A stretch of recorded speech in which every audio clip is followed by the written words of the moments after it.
No se les olvide que aquí con nosotros el 80% de, ahí está, el 80% de nosotros es práctico, no se les olvide.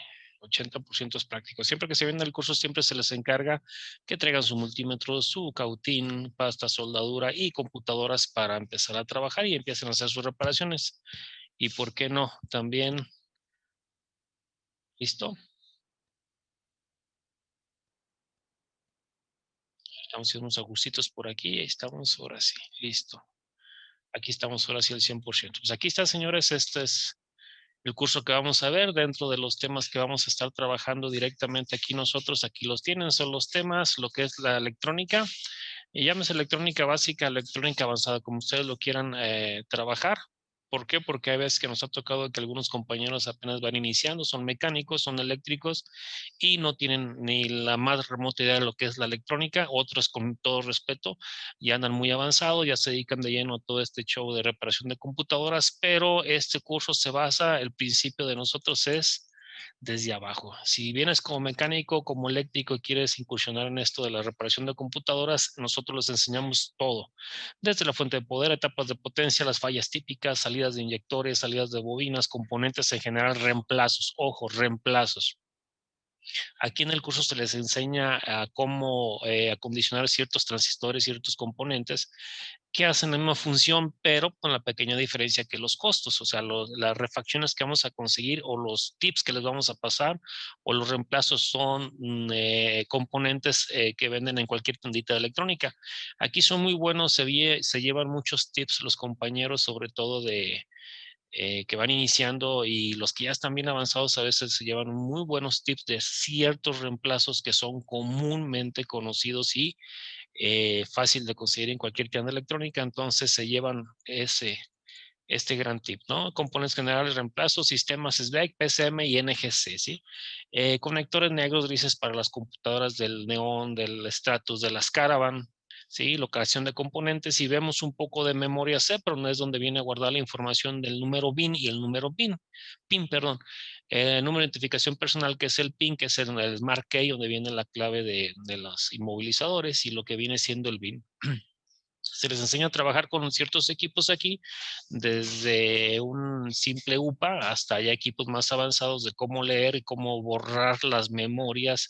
En algunos casos se les puede hacer el InMov, no directamente InMov, pero podemos por ahí sacar, por ejemplo, información de una computadora, de una RAM 3500 que es austera, que no lleva chip, y en ocasiones nos podemos piratear esa información y tenerla como respaldo, y luego se puede cargar en alguna computadora que ustedes quieran poner a trabajar de ese tipo, ¿sí? Entonces se les dan tips de cómo trabajar ahí. Vamos a ver también lo que vienen siendo las NGC, el sistema fiel, sensores de oxígeno, la purga de canister, inyectores, chispa y fuentes, ¿sí? De la NGC, son de las de 4 conectores, precisamente cuando son automáticas, y 3 conectores habilitados en sus pineras cuando son estándar, ¿sí? Entonces, todo esto se tienen que aprender entrando en lo que es electrónica, y entramos de lleno. Vamos a ver todo lo que vamos a ver en el curso. No se les olvide que el curso de nosotros aquí, ya les había dicho, el 80% es práctico. Aquí la idea es que se vengan con su multímetro, yo les entrego componentes para empezar a probar, a hacer pruebas. Se traen sus computadoras que quieran reparar, computadoras que estén dañadas o computadoras que tengan de hueso para hacer prácticas, ¿no? Desde ahí les enseñamos cómo leer una resistencia, cómo identificarlas con sus colores, cómo leerlas. Desgraciadamente aquí pues no podemos hacer una práctica para que vean lo que debe de marcar cada resistencia, pero aquí está el código de colores de los de 4 bandas y los de 5 bandas, que son los más comunes. Si les toca por ahí estar más al rato en el de Volkswagen, ya les traigo información ya la que viene con 6 bandas, que ya son resistencias ya de precisión, ¿sí? Resistencias de precisión, que es el que utiliza mucho Volkswagen, trae muchos colores, ¿sí? Entonces aquí se les enseña cómo leer las resistencias, en este caso sobre código de colores, y lo que les debe marcar. No se les olvide que los componentes de electrónica nunca les van a marcar lo mismo puestos, montados en la tarjeta, que quitados. Entonces aquí se les recomienda, sabes que esta resistencia, si te marca algún error o tienes alguna duda, pues vas a tener que desoldar por lo menos una patita, levantarla y probarlo directamente. Es lo mismo para un transistor.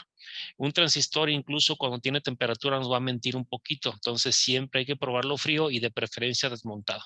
Si ahorita vamos a llegar a un punto de van los transistores y les vamos a decir decir todos los transistores que existen en la línea automotriz.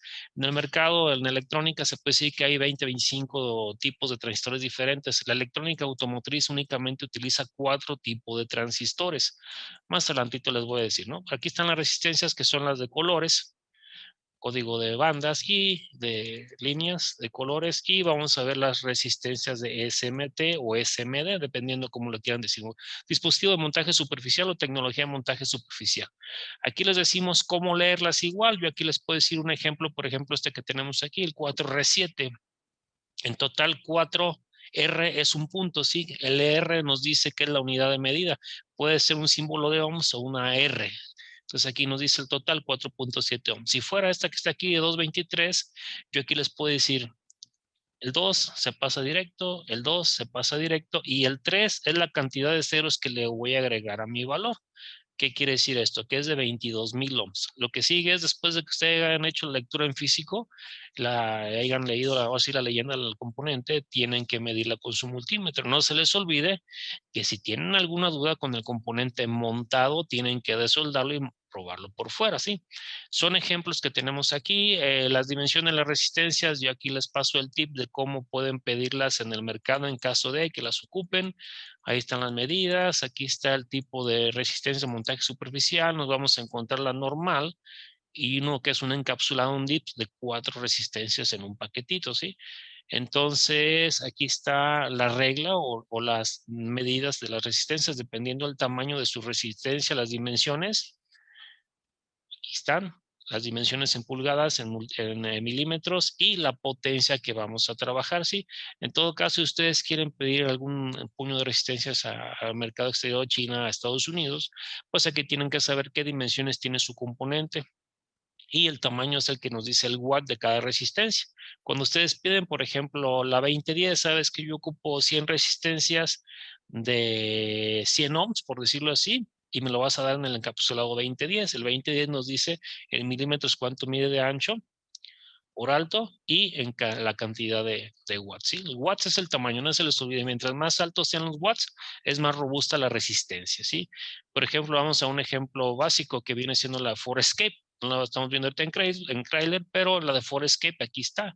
Esta es la medida es la 2010 y es de 0.5 ohms. Realmente la resistencia de Forescape, que es la que controla los emisores de los transistores IGBT de chispa de 104 cavidades y Forescape, ¿sí? Entonces aquí tenemos la tablita para cuando quieran hacer sus pedidos a algún proveedor, y esas son las dimensiones que les van a pedir. Aquí en el curso se les dice cómo pedirlas, y por ahí se les pasan 2, 3 contactos donde pueden conseguir material. En caso de que ocupen material, pues también tenemos ahí en mi negocio, tenemos la venta de componentes electrónicos, ¿sí? O sea, de escasos, ya con circuitos complejos, más a ratito los vamos a ver, hasta los componentes básicos, pero los básicos los pueden conseguir en cualquier tiendita, ¿no? Vamos a ver todo lo que son capacitores. Cuentan mucho los capacitores Chrysler. Es muy común que la computadora de Cherokee 94, la que trae el conector negro, pero con el fondo gris, nos den mucho problema de capacitores.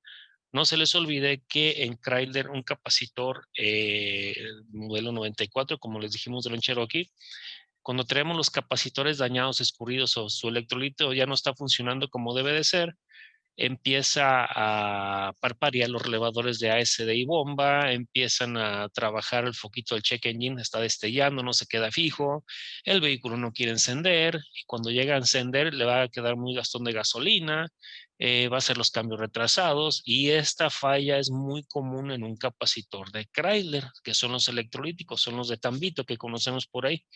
Sí, entonces un capacitor dañado nos puede dar mucho tipo de problemas en una computadora, no nomás las de Chrysler, todas las computadoras con un capacitor que esté dañado nos va a ocasionar problemitas.